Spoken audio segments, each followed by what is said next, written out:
inflation.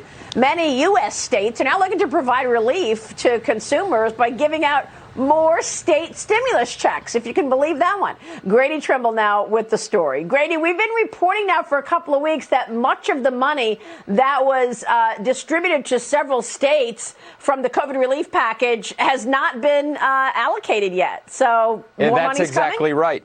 Yeah, more money's coming to the states. I believe as of this month, they'll get another payment, and then they're going to dole that out to residents in several states. And really what states are doing is taking a page out of the federal government's playbook, handing out stimulus checks, only this time they're calling them inflation relief checks. The problem is, as you mentioned, a lot of experts say they could make inflation even worse. So as of right now, 12 states, red and blue alike, by the way, are sending out money in the form of either direct payment or tax rebates. 23 million Californians could receive as much as $1,050. People in Indiana already got $125 and could get another $225 under Governor Eric Holcomb's new proposal.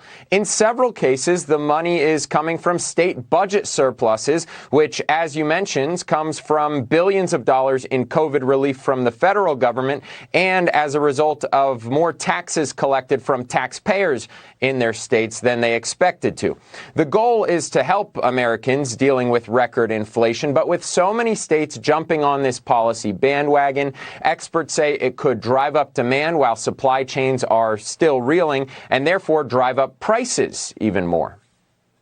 Prices are out of control. Inflation is out of control. I understand where politicians are coming here. They want to help consumers. They want to help their constituents. But sometimes the cure is worse than the disease. And that is certainly the case with these relief checks. In many ways, experts say states are really at the mercy of the Federal Reserve to tamp down inflation. But they say the states are not powerless.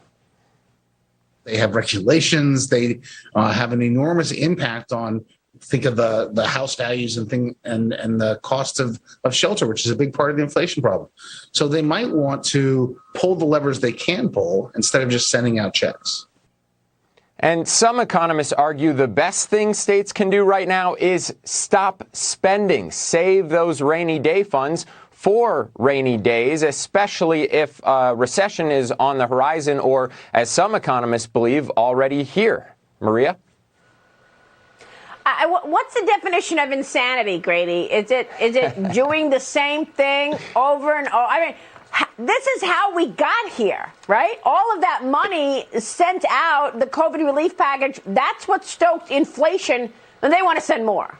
Okay. Right. Doug Holtz-Eakin, who you just heard from, said that those stimulus checks from one of the rounds of aid from the federal government, basically after we were already coming out of coronavirus, increased inflation by about 3%. Yeah. All right. We're going to keep talking about this, Grady. Great reporting. Grady Trimble joining us this morning. President Biden can